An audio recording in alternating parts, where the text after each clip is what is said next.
My name is John Hekking. I'm an attorney here in Montgomery County. I'm also a nephew of the late Judge Vogel, and I've been honored to ask to speak at this commemoration ceremony on his behalf.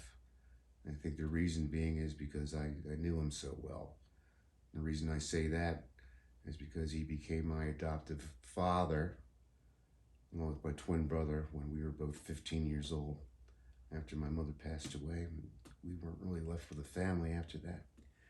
So I grew up in his family and got to know him personally over the years because the home that he and my Aunt Sarah purchased was done with the idea of establishing a family. They weren't able to have children of their own. So they involved my brother and myself, later my sister, and in the course of time, the children, the offspring that all the siblings had.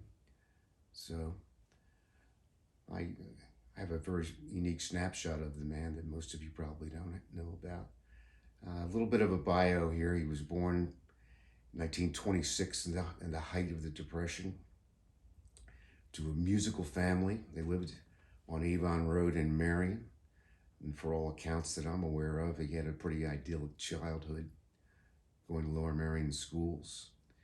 I eventually went to Haverford College after serving in the Navy for 20 months. He went on the GI Bill. After graduating from Haverford, degree in economics, he went to, this is something that not people know about him, he went to New York University Medical School for exactly 1 week, at which point in time he decided that medicine, particularly surgery, wasn't the line of work for him, so he switched. He decided to practice law, and in the same semester, got admitted to Washington and Lee School of Law.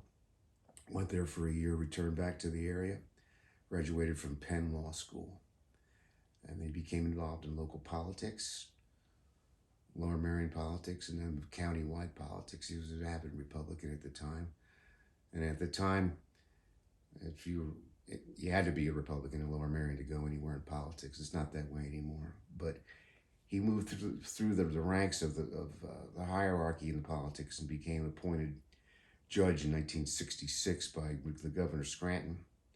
He was the sixth judge to sit on the bench at the time, if you can imagine that. I think the caseloads in Montgomery County since that time has quadrupled, probably more.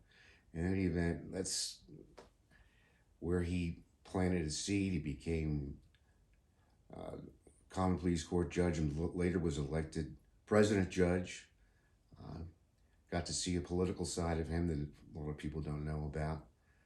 He was very avid in politics and he was very smart about it. And he wasn't anybody to be reckoned with.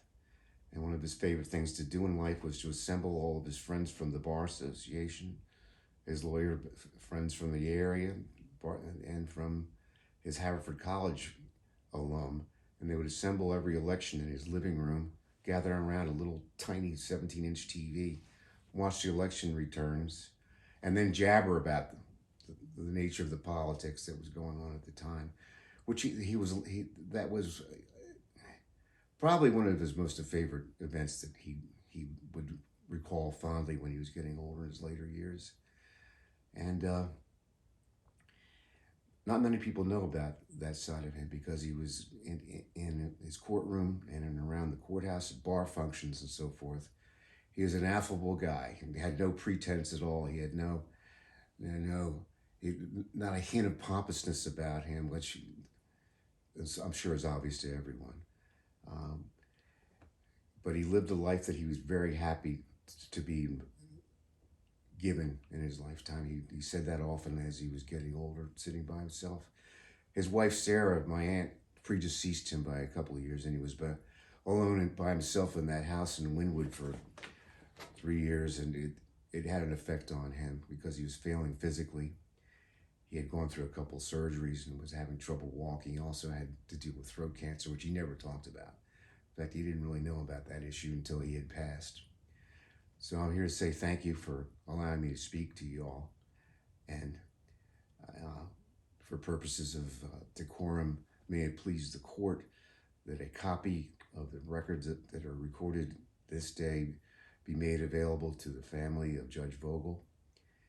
And again, I thank you for that opportunity to speak to a person I admired and loved. Thank you.